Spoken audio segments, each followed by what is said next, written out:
Hello everyone and welcome back to my channel.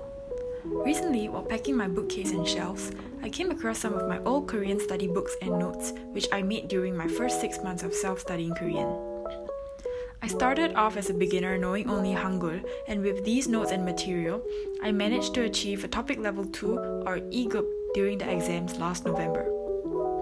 Since most of the study material that I used here were free and easily accessible, I thought I'd share them as well as the methods that I use, so you can start self-learning Korean for free at home too. Let's get started! Number 1. Have a dedicated notebook. It doesn't have to be the prettiest notebook, and your notes don't have to be the neatest, but it really does help to write down new phrases, words, and grammar that you've come across. Writing really helps you reinforce the new things that you've learned, and if you do forget anything, you know where to look for it again. 2. A good Korean-English dictionary.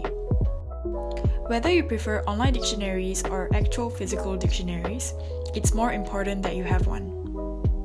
I used 2 dictionaries, the first one being this paperback Korean-English dictionary from Tuttle Publishing. I also used the Naver Dictionary app, and personally, I prefer the Naver Dictionary app more just because it's more convenient to search up words, and there are so much more you can do and learn on it.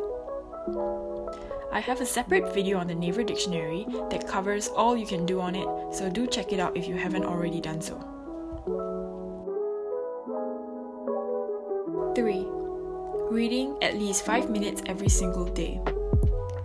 When it comes to language learning, we all know that consistency is key. 5 minutes every day will bring you better results than a 5-hour study session once a week. I'd say try to read at least 1 short paragraph a day or immerse yourself as much as you can into the language. Any material you can find is good. Books, online articles, magazines, phrasebooks, or even reading the dictionary.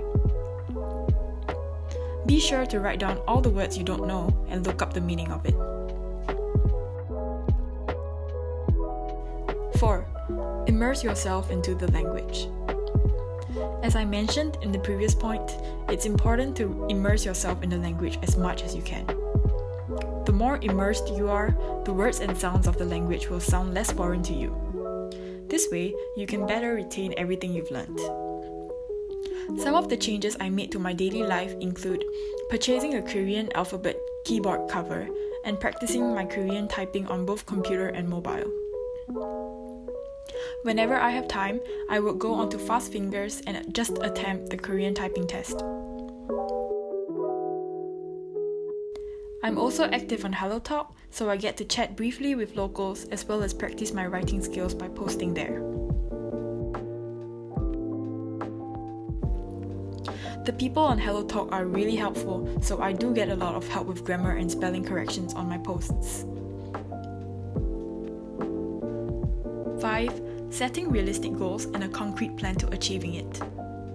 So after you've immersed yourself into the language and have a study routine going on, what's next? It's best to set language learning goals for yourself so that your progress does not remain stagnant.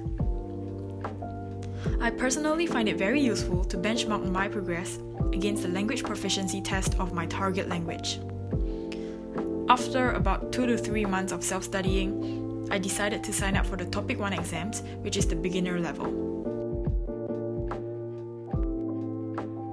Of course, do make sure to look for past papers to try them out first. Make sure you understand what's covered in the exam before you actually sign up for it. Remember to research thoroughly before you sign up for the exam so you know how much more studying you need to do. You can always make use of the free resources available online, such as grammar sites and vocabulary lists to prepare for the exam.